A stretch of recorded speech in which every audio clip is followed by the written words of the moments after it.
원달러 1,500원대는 수출기업 대박이 아니라 내 월급이 먼저 흔들리는 구간일 수 있습니다. 환율이 뛰면 원화로 환산한 매출은 커 보이지만 그 이익이 그대로 남는다는 보장은 없습니다. 장바구니, 가격과 생활비가 오르고 기업은 마진이냐 가격 인하냐를 선택해야 합니다. 결국 겉으로 보이는 환차익 뒤에서 돈의 흐름이 어디로 빠지는지가 핵심입니다. 환율이 1,500원대로 뛰면 수출기업은 정말 돈을 버는 겁니까? 아니면 가격을 깎아 점유율을 사는 겁니까? 첫 번째 단서는 수출 단가입니다. 2026년의 초고환율 국면에서 시장의 초점은 환율 숫자 자체가 아니라 기업이 가격을 어떻게 움직이느냐로 넘어왔습니다. 환율이 오르면 수출 기업이 유리하다는 말이 자동으로 성립하지는 않습니다. 달러로 받는 판매 가격, 팔리는 물량, 그리고 원가가 어떻게 움직이는지에 따라 이익이 갈립니다. 여기서 자주 벌어지는 게 바이어의 요구입니다. 환율로 여유 생겼으니 그만큼 가격 내려라. 이 압박이 커지면 수출 기업은 가격 전가 전쟁에 들어갑니다. 환율 덕을 본 만큼 단가를 깎아주는 순간 환율 이익은 기업에 남지 않고 해외 바이어 가격으로 흘러갑니다. 그러면 우리는 뭘 봐야 합니까? 환율이 아니라 수출 단가가 내려가는지부터 봐야 하는 겁니다. 그리고 국내는 더 복잡합니다. 한국 경제는 수입에 기대는 구간이 넓습니다. 에너지, 원자재, 부품이 대표적입니다. 환율이 오르면 그 비용이 원화로 불어납니다. 기업 전체로 보면 수출은 웃고 수입은 운다가 동시에 벌어질 수 있습니다. 한쪽에서는 원화 매출이 늘고 다른 한쪽에서는 원가가 뜁니다.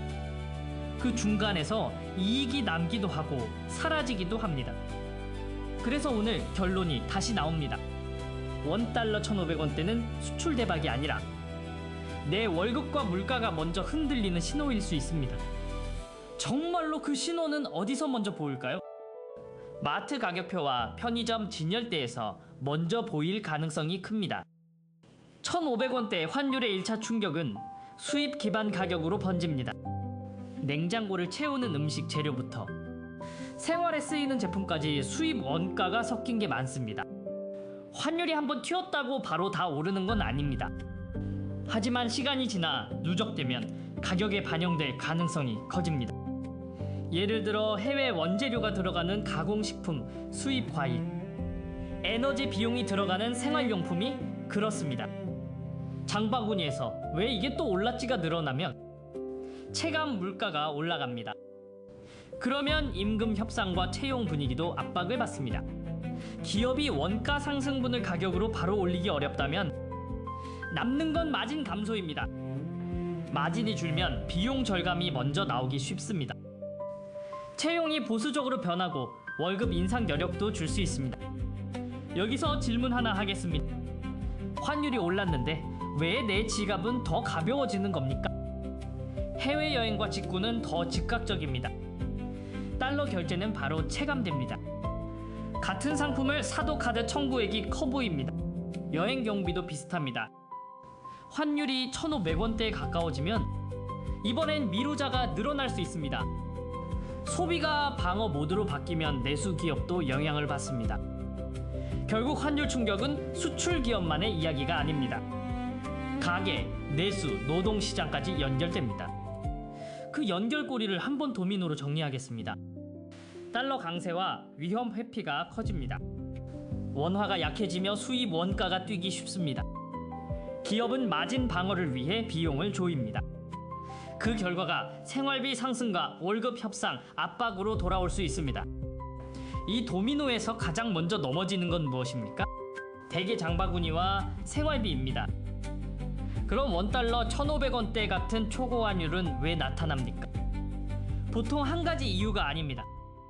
달러가 강해지는 환경이 먼저 있습니다. 안전자산 선호가 강해지면 달러로 돈이 몰릴 수 있습니다. 여기에 한국 경제의 구조적 특성이 겹칠 때 환율 압력이 커지기 쉽습니다. 한국은 에너지와 원자재를 많이 수입합니다. 기업 생산비의 일정 부분이 달러 가격에 붙어 있습니다. 그래서 환율 상승이 물가와 원가로 전이되기 쉽습니다. 수출은 어떻습니까? 환율이 오른다고 물량이 자동으로 늘지는 않습니다. 글로벌 수요가 둔화하면 환율로 버티는 힘이 약해집니다. 결국 기업은 가격과 물량, 마진의 삼각형을 놓고 싸우게 됩니다. 여기서 반전이 생깁니다. 환율이 높아질수록 수출 기업이 더 편할 것 같지만 경쟁이 심해지면 더 불편해질 수 있다는 점입니다. 왜냐하면 환율로 생긴 여유를 이익이 아니라 가격으로 돌려야 할 수 있기 때문입니다. 그러면 질문이 바뀝니다. 환율이 아니라 누가 가격을 먼저 내리느냐가 핵심 아닙니까? 이제 진짜 전장으로 들어가겠습니다. 고환율의 진짜 전장은 수출 단가입니다. 수출 기업 손익은 단순합니다. 달러 기준 판매 단가에 물량을 곱한 매출이 있습니다. 그리고 원가가 있습니다. 원가는 원화로 지출되는 것도 있고 달러로 지출되는 것도 섞여 있습니다. 환율은 이 사이에서 숫자를 키우거나 줄이는 변수입니다. 하지만 결정타는 단가와 물량입니다. 경쟁이 약하면 기업은 환율 이익을 마진으로 남길 수 있습니다. 반대로 경쟁이 강하면 바이어는 단가 인하를 요구합니다. 기업은 환율로 생긴 여유를 단가 인하에 써서 점유율을 사기도 합니다. 이게 가격 전가입니다. 다만 여기서 말하는 가격 전가는 국내 소비자에게 가격을 올리는 전가만 뜻하지 않습니다. 수출 쪽에서는 반대로 가격을 내리거나 동결하는 선택이 가격 전가입니다. 달러로 받는 가격을 깎는 순간 환율 수혜는 바이어에게 넘어갑니다. 그럼 남는 건 무엇입니까? 물량을 지키는 대신 마진이 얇아지는 구조입니다. 이 구조가 산업 전체로 퍼지면 어떤 일이 생깁니까? 고환율인데도 기업 이익이 기대만큼 늘지 않습니다. 실적 변동성이 커집니다. 협력사에는 단가 압박이 내려갈 수 있습니다. 재고 부담과 납기 부담이 약한 쪽으로 밀릴 가능성도 있습니다. 결국 돈의 흐름이 바뀝니다. 환율 이익이 기업 이익으로 쌓이는 게 아니라 가격 인하로 빠져나가고 그 압박이 협력사와 노동시장으로 재배치될 수 있습니다. 여기서 다시 인트로 결론으로 연결하겠습니다. 원달러 1,500원대는 수출기업이 돈 번다가 아니라 누가 부담을 떠안는다로 바뀌는 구간일 수 있습니다. 그러면 우리는 어떤 지표를 봐야 합니까? 환율보다 수출 단가 변화와 마진 방어를 같이 봐야 합니다. 앞으로의 관전 포인트도 환율 방향만은 아닐 가능성이 큽니다. 핵심은 기업이 수출 단가를 어떻게 조정하느냐입니다. 글로벌 수요가 약하면 환율 상승의 과실이 가격 인하로 흘러갈 가능성이 큽니다. 그러면 기업별로 결과가 갈립니다. 원가 구조가 달러에 얼마나 노출돼 있는지에 따라 다릅니다. 경쟁사가 먼저 가격을 내리는지에 따라서도 다릅니다. 같은 1,500원대여도 단가를 유지할 수 있는 산업과 단가를 깎아야 하는 산업이 갈릴 수 있습니다. 숫자로 비유해 보겠습니다. 환율이 올라 원화 매출이 10 늘어도 단가를 5 내리고 원가가 4 오르면 남는 건 1입니다. 겉으로는 환율 수혜인데 속으로는 마진 전쟁이 됩니다. 그러면 질문입니다.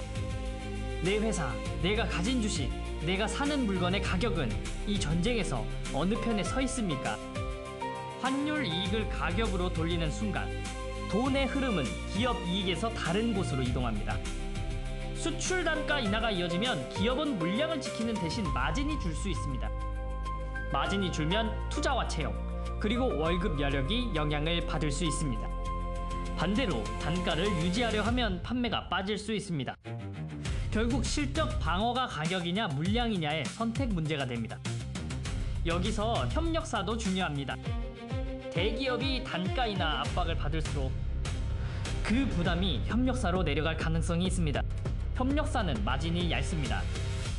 조금만 흔들려도 고용과 임금에 민감합니다. 그럼 내 일상으로 다시 돌아옵니다.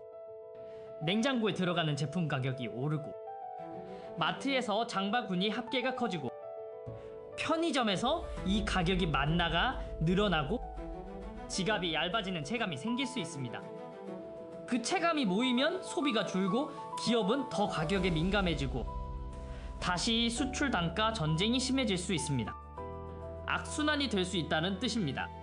여기서 마지막 질문을 남기겠습니다. 환율 1,500원대에서 진짜 승자는 환율을 이용해 마진을 지킨 기업입니까?